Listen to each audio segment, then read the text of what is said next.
Selamat siang pemirsa Tribuners. Siang ini kami kedatangan tamu.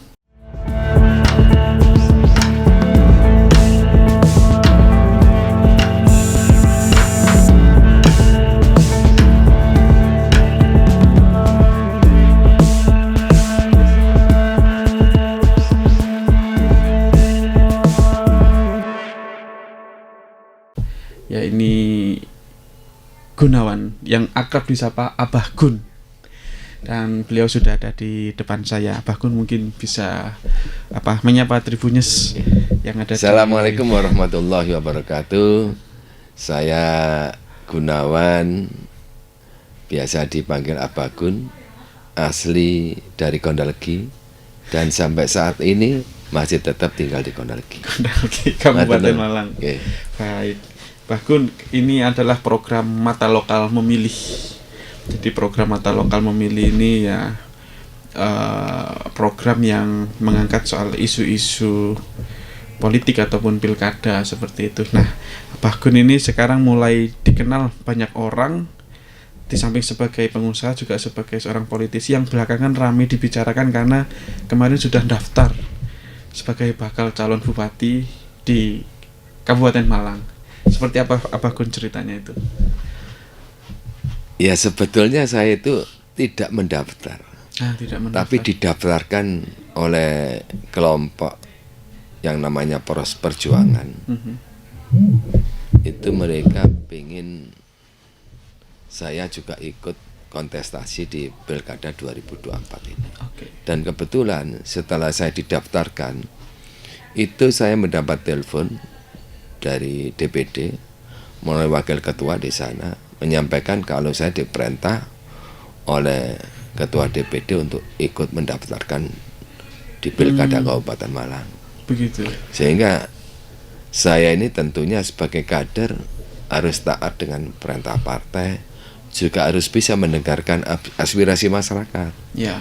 Nah, ini sehingga saya menangkap itu. Oke.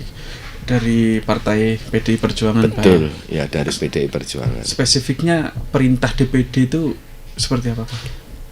DPD atau DPP? DPD. DPD ya. Tapi beliaunya juga pengurus DPP, menyampaikan begini. Di video call saya, Abah Gun, tadi di rapat itu memerintahkan sampean harus ikut mendaftarkan di Kabupaten Malang.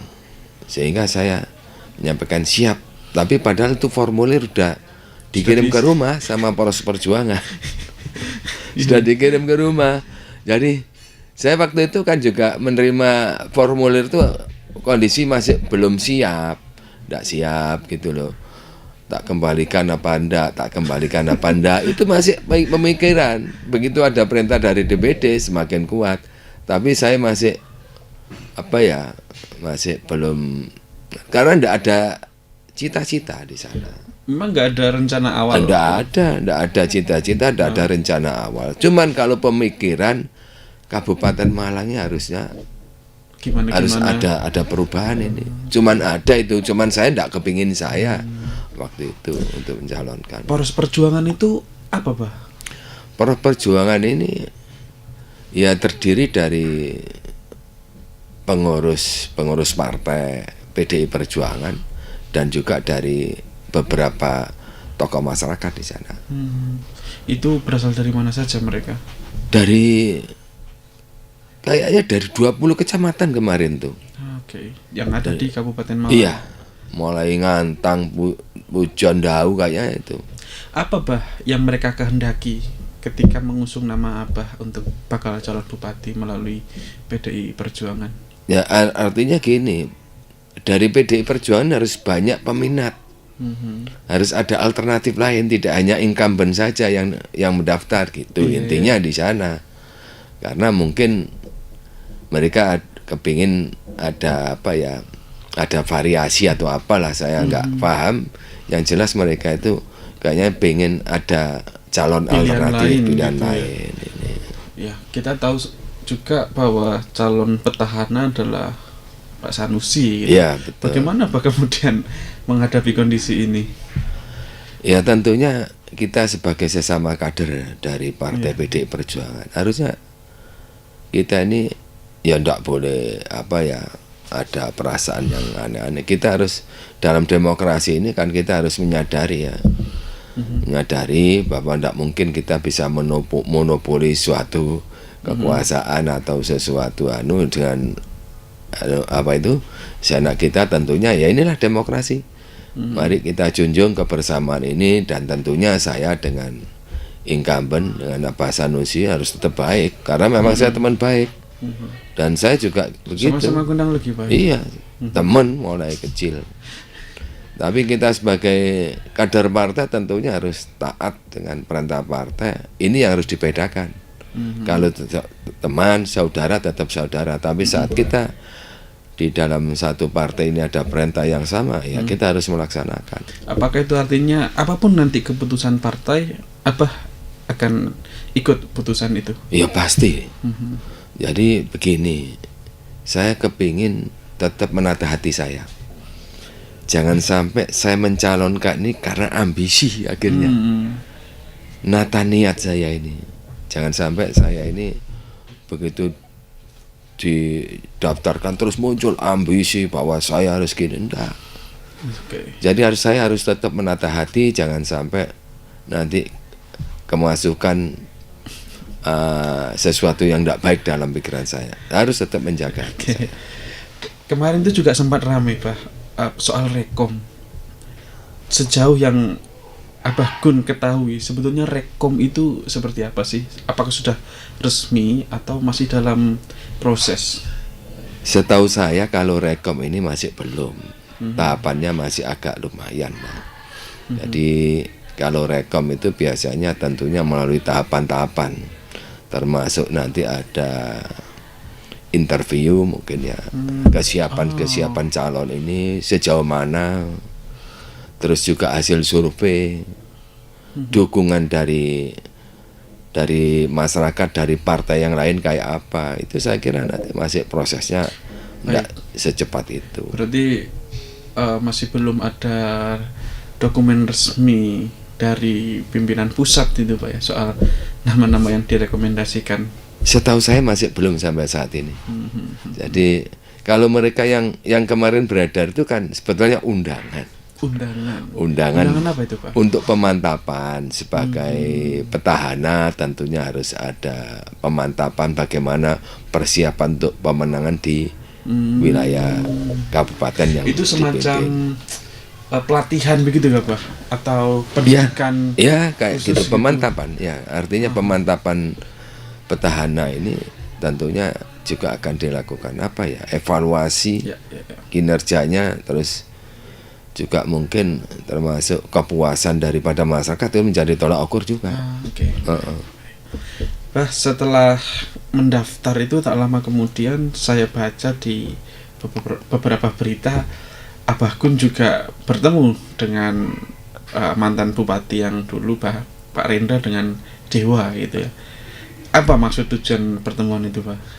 Saya dengan Pak Rendra itu berteman mulai lama. Jadi tujuan saya ya silaturahmi, ya istilahnya namanya sahabat ya silaturahmi, ya tidak ada agenda yang lain, ya ada agenda yang lain. Ada nggak bicara soal rencana, apa kan sudah mendaftar kayak itu, bicara hal-hal itu juga nggak Pak? Saya sebetulnya tidak ingin membicarakan itu karena tujuan saya silaturahmi. Tapi kemudian sempat tersirat pembicaraan itu. Banyak yang menginterpretasikan ya tersirat pembicaraan itu, artinya dia kan dengar kalau saya sudah mendaftar. Tersirat, dia memberikan arahan kepada saya. Untuk Kabupaten Malang kan beliau sangat berpengalaman di Kabupaten Malang ini. Setelah ini daftar dan juga sudah ada instruksi dari daerah, pimpinan daerah, Abah Gun sudah 100% ini, oke saya maju calon Bupati Malang gitu.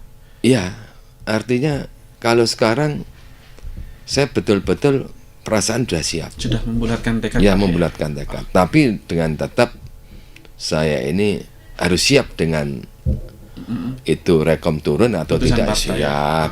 Ya, jadi saya enggak terlalu yang habis. Saya tetap menjaga itu. Niat saya ini kan kepingin Kabupaten Malang gimana ada perubahan lebih baik, itu aja. Oke. Nah, kabupaten berubah lebih baik itu kalau Abah Gun sendiri punya pandangan seperti apa, Pak?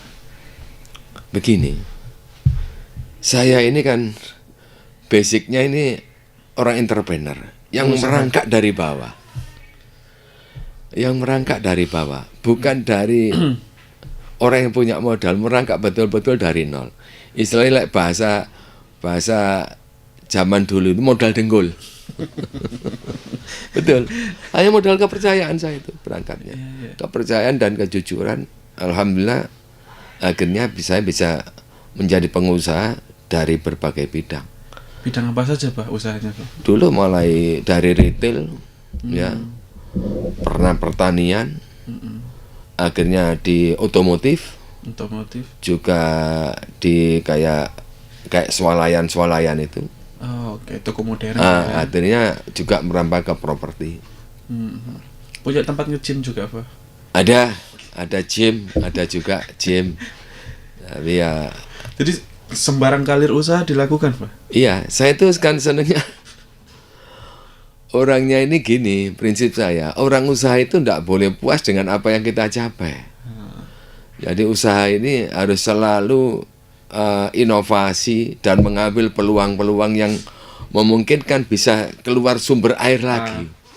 Gitu. Jadi orang usaha ini kalau puas artinya dia saya anggap tidak akan bisa berkembang. Sudah selesai di situ. Sudah selesai di situ.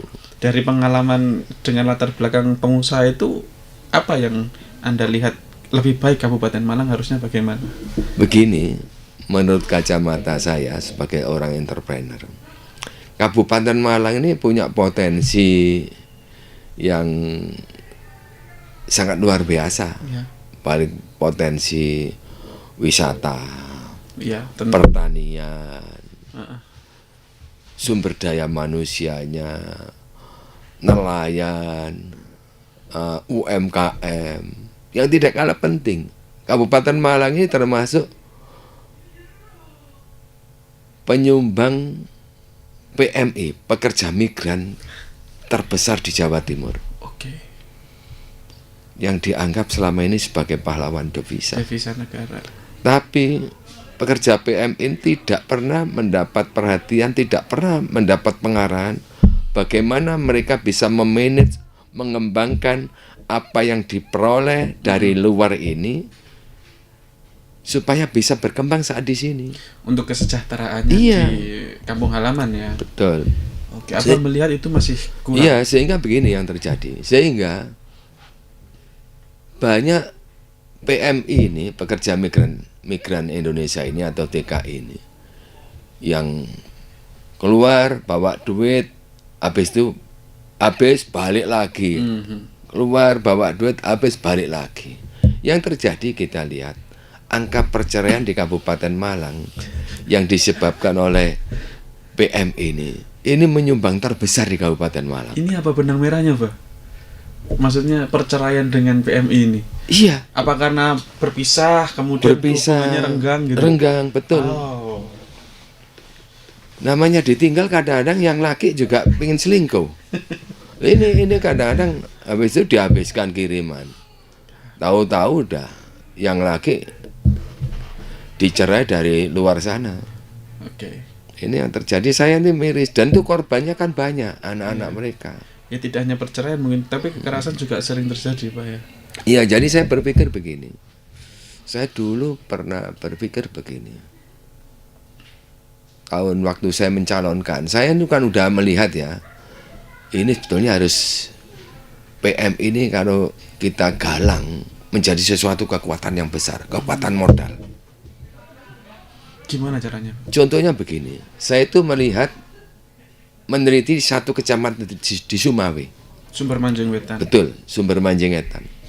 Itu saya melihat potensi Sumawe mulai TKI, wisata, nelayan, pertanian, itu mulai jenis kopi, tebu, dan macam-macam luar biasa di sana. Ini saya membahas TKI-nya dulu. TKI di Sumawe itu yang ke Hongkong ada sekitar 2.000. Oh, banyak sekali. Penyumbang terbesar dari Sumawe itu. Hanya satu kecamatan. Satu kecamatan. Jadi satu kecamatan ini nyumbang dari waktu itu ya saya melihat. Saya soalnya meneliti ke Hongkong. Sampai berangkat ke Hongkong. Ya. Saya meneliti ke Hongkong. Karena saya ingin melihat sejauh mana perekrutan TKI itu. Dan bertemu orang-orang Sumawe betul. Di Hongkong. Enggak, saya ketemu agensi-agensi itu. Makanya saya tahu jumlah TKI itu yang dari Sumawe waktu itu sekitar. Tahun berapa itu, Pak? 2018-an, 2017. Sebelum pandemi ya. Iya. Saya pernah ke sana. Saya pernah berpikir gini.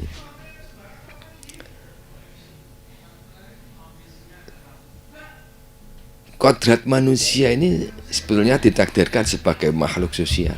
Ya. Makhluk sosial itu artinya kita ditakdirkan sebagai makhluk yang senantiasa butuh kebersamaan, gotong royong. Untuk menyelesaikan sesuatu, untuk maju, untuk membangun suatu wilayah, untuk memakmurkan suatu wilayah, ini kita butuh gotong royong. Saya bayangkan, umpama TKI ini daripada uang yang dihasilkan dari mereka ini supaya tidak mubadir sia-sia, kita manage, kita bantu mereka untuk mengembangkan modal yang dimiliki hasil dari luar negeri itu supaya tidak konsumtif, Pak. Betul, biar nggak konsumtif. Artinya begini, saya melihat waktu itu TKI ini 1 tahun itu hasilnya bisa menghasilkan, kalau itu ndak rajin, ndak mau ngambil nama part time. Di sana ada part time itu untuk lembur. Oke. Ini yang standar aja. Ya, itu bisa 100 juta per tahun. Ya, bisa 100 juta per tahun. Itu kalau disisihkan 50 aja untuk ikut andil dengan membentuk namanya suatu koperasi yang berbasis gotong royong, kebersamaan dan kasih sayang. Ini dulu. Saya ingin koperasi yang berbasis kebersamaan, gotong royong dan kasih sayang. Produknya dari kearifan lokal di situ. Iya. Ya, ini begini.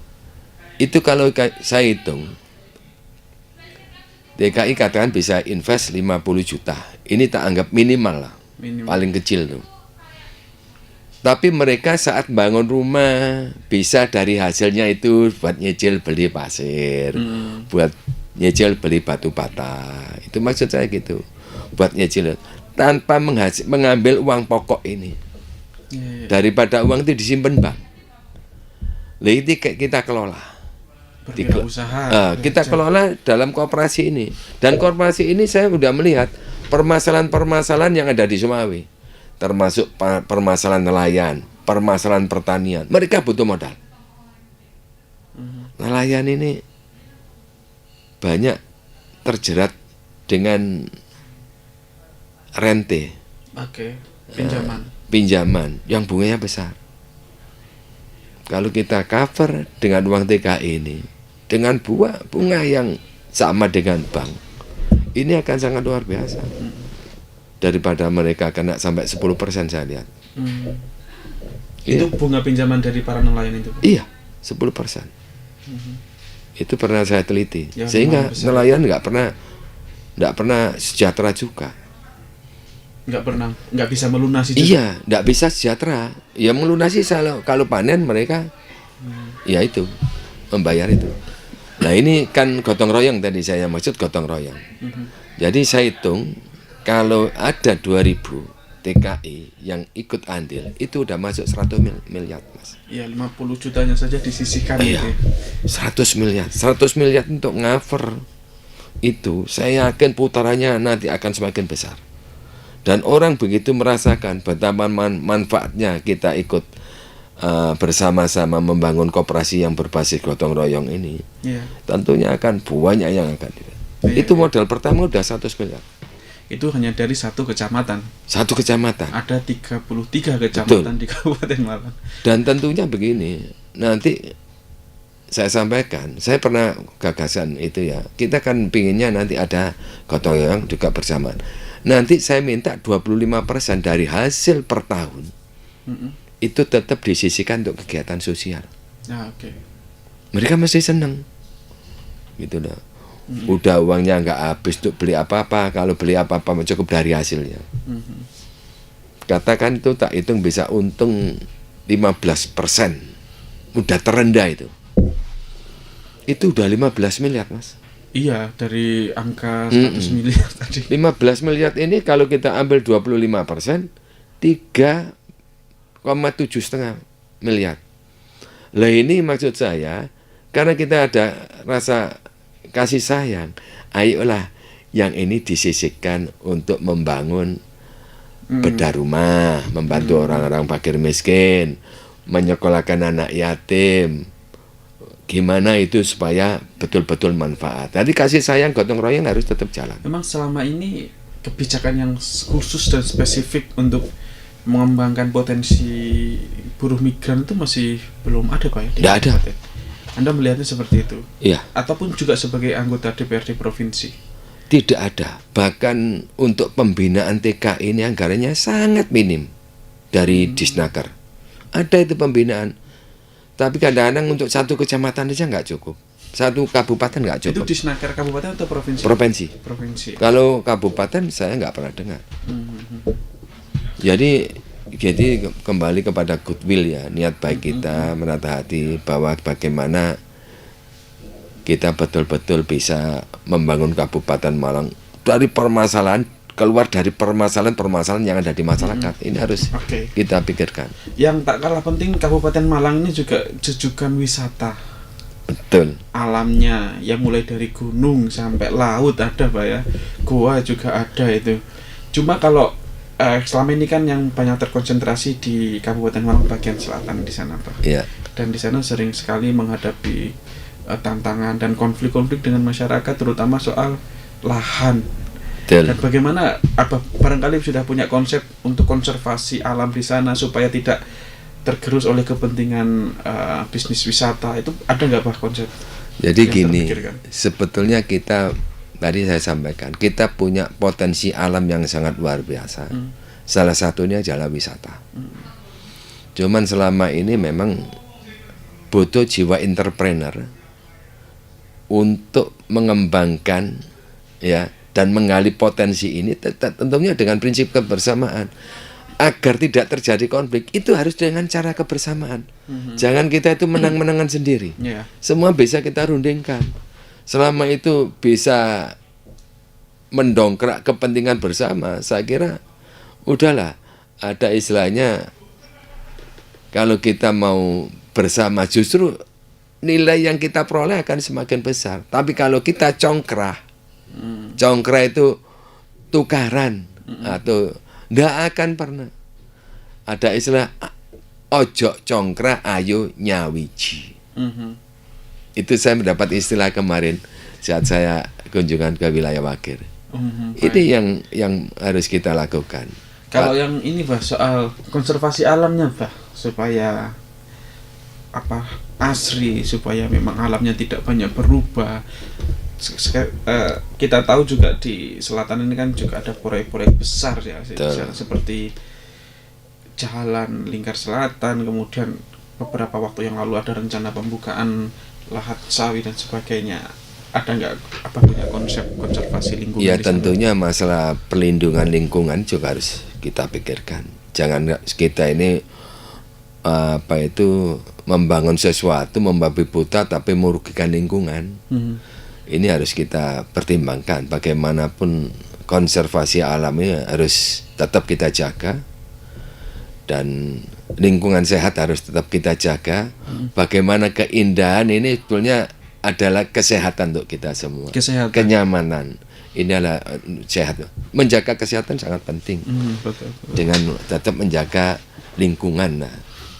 Tentunya kita itu tadi, pokoknya saya berpikir kita harus memberi penyadaran kepada masyarakat. Udahlah, ayo kita, tidak ada kita ini hidup yang menang-menangan. Tapi kalau kita mau bersama-sama, semua akan baik. Itulah ya. Ayo dengan prinsip bersama pasti bisa.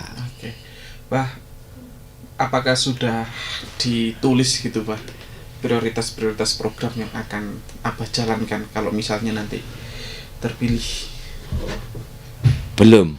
Jadi saya belum menulis itu, tapi itu udah punya angen-angen. Sudah ada kerangkanya? Ada punya angen-angen, jadi semua sektor itu harus kita gerakkan. Saya ini kan orangnya suka mempelajari wilayah. Saya pernah main ke Banyuwangi. Ya. Di sana. Mempelajari apa di sana, Pak? Lu Banyuwangi ini kan kita lihat dulu kan Banyuwangi itu saya waktu nyamperin Pak Aswaranas itu menyampaikan Pak Gun, dulu Banyuwangi sama Kabupaten Malang kalah loh Pak Gun. Sekarang Kabupaten Malang kita tinggal jauh. Gitu. Loh saya ya memang faktanya kayak Banyuwangi sekarang hidup 24 jam. Kabupaten Malang sekarang jam 9 malam udah mati. Sudah banyak yang gelap. Iya, begitu maksudnya. gelap. Kita lihat aja jalannya di kantor-kantor pemerintahan aja gelap. Jauh lah dengan daerah. Kalau Banyuwangi hidup, lampunya gemerlapan. Ini kan menunjukkan, jadi sebetulnya lampu itu, cahaya itu magnet. Magnet juga berkah. Kalau kita gelap ya juga gelap jadinya. Bah, saya lihat di beberapa postingan media sosial dan baca-baca berita di media, Abah sering bilang siap tandang. Apa itu Pak sebenarnya siap tandang? Tandang itu maksudnya bekerja. Okay. Bekerja artinya ada tandang gawe. Ya, maksudnya tandang itu bekerja. Artinya saya ini kan tipenya orang bekerja. Bukan orang teori. Beda orang teoritis sama bekerja, praktisi. Saya praktisi yang berangkat dari nol. Sehingga saya melihat potensi ini, kalau saya orang entrepreneur, saya melihat potensi adalah modal. Potensi alam yang kita miliki adalah modal. Yang kita harus menghitung modal saya potensi ini, modalnya segini. Nah, kalau potensi yang kita miliki tidak menghasilkan sesuatu yang manfaat untuk masyarakat, ini adalah sesuatu yang salah. Bagaimana potensi yang kita miliki, baik potensi alam, wisata, pertanian, nelayan, UMKM, ini kalau kita gali, bagaimana itu bisa mensejahterakan masyarakat? Tentunya semuanya itu tidak mungkin saya berpikir sendiri. Saya butuh kebersamaan. Karena saya yakin tidak ada orang hidup ini yang paling hebat, paling pintar. Kita ini butuh masukan, butuh sharing dengan masyarakat, dengan melibatkan tokoh-tokoh. Tidak bisa individualis. Iya, melibatkan pemuda. Kita beri ruang kepada pemuda untuk ikut berpikir memajukan wilayahnya. Bagaimana pemikiranmu untuk ini? Saya lebih banyak nanti lah kan begitu, akan sering banyak bincang-bincang. Kalau saya perhatikan memang arahnya kesejahteraan, kemudian pembangunan SDM. Betul. Yang tak kalah penting juga di sektor pendidikan, Pak. Kalau misalnya ingin mengembangkan SDM gitu ya, Abah punya barangkali kerangka konsep soal pendidikan, terutama soal pendidikan tinggi nih, Pak. Di Kabupaten Malang kan masih belum begitu semeriah Kota Malang pendidikan tinggi. Jadi tentunya bagaimana nanti pendidikan tinggi ini juga geser ke Kabupaten Malang, tentunya dengan konsep 3N. 3N. Napa niku, Pak? 3N ini adalah suatu konsep yang diajarkan oleh Ki Hajar Dewantara. Bagi Bapak pendidik itu memberikan konsep kunci sukses segala sesuatu. Baik menata pemerintahan, menata ekonomi, menata pendidikan itu di 3N. N pertama itu adalah niteni. Kita niten itu artinya mempelajari. Oh, kok di sana bisa maju. Pendidikan di sana kok bisa maju kayak apa? Oh, di sana usaha ini kok bisa maju. Kita pelajari di sana. Oh, wisata di sana kok bisa maju. Oh, pertanian di sana kok bisa maju. UMKM di sana kok luar biasa, UMKM di sana bisa maju. Itu kita niteni. Kita mempelajari, problem-problemnya kita pelajari, terus langkah-langkahnya kita pelajari. Setelah itu kita bergerak dengan N kedua. Setelah niteni atau amati, N kedua apa Pak? Niroke. Meniru. Iya, menirukan. Di Banyuwangi kok bisa maju, ya wisata bisa maju, UMKM-nya bisa maju. Di Batu kok bisa maju, padahal Batu itu wahananya buatan semua. Kalau kita gali Kabupaten Malang banyak, kita malah punya wahana alam. Alam, ya. Tinggal memoles dengan wahana buatan. Nah, ini yang. Tapi tentunya di dalam baik pemerintahan, di dalam dunia bisnis, dunia usaha, Ya. itu kita ini kan kompetisi. Ya. Kompetisi, ya. Kompetisi. Sehingga N ketiga ini akan menentukan. Apa Kita itu? nambahi. Nambahi ini adalah bentuk inovasi. Ya, oke. Inovasi, kreativitas. Bagaimana kita menjadi yang terbaik. How we are to be the best. Itu ya. Menjadi yang terbaik. Bagaimana daerah kita menjadi termaju, itu harus muncul pemikiran kita. Ini kalau konsepnya mirip-mirip amati tiru modifikasi gitu, Betul. Pak. ATM itu. Iya, itu yang ingin diambil dari sistem pendidikan tinggi. Iya, Terus digeser ke Iya. dari pusat kota Malang betul. ke Kabupaten Malang. Tapi kayak pondok sekarang aja di Kabupaten Malang udah mulai muncul. Kayak di Ketawang, Al-Rifai itu udah sekarang pondok modern tuh luar biasa sekarang, dari mana-mana itu. Yang terkenal juga, Iya. Nur juga. Iya, banyak. Artinya mereka juga mengamati dari lain. Ilmunya sebetulnya di 3N itu. ATM juga itu. Amati tiru modifikasi. Oke. Lah, ini yang harus kita lakukan. Artinya memang jiwa entrepreneur, goodwill daripada pemerintah ini harus betul-betul ada di dalam benak hati kita. Tentunya itu harus kita ketok tularkan bahwa niat kita bareng-bareng untuk memajukan Kabupaten Malang. Baik. Pak, pertanyaan sebelum diakhiri, apa agenda terdekat yang berkaitan dengan rencana Abah sebagai bakal calon Bupati Malang? Agenda terdekat saya kira saya biasa turun ke bawah menyapa masyarakat. Memang saya senangnya gitu. Mulai dulu seneng jago mendengarkan aspirasi masyarakat, apa masalah-masalah, masukan-masukan. Makanya saya termasuk Infoteka itu karena banyak masukan, banyak keluhan. Termasuk orang, kalau masalah orang sakit apa itu saya sering, masalah pendidikan tuh sering ke rumah. Permasalahan-permasalahan itu. Tentunya saya pingin nanti pendidikan juga harus berbasis gotong royong. Berbasis gotong royong. Iya, artinya yang mampu ini bisa membantu yang tidak mampu. Udahlah, prinsip gotong royong yang harus kita lakukan dalam hidup. Gotong royong, kebersamaan. Iya, karena itulah kodrat kita. Saya yakin kalau kita kembali ke prinsip gotong royong, tidak ada yang tidak mungkin, semuanya jadi mungkin. Apa yang tidak mungkin jadi mungkin. Gitu. Berat sama dipikul, ringan sama ditindih. Betul. Baik, terima kasih Pak Ya. sudah berbagi Ya. cerita dan pengalaman-pengalamannya, termasuk juga visi misinya.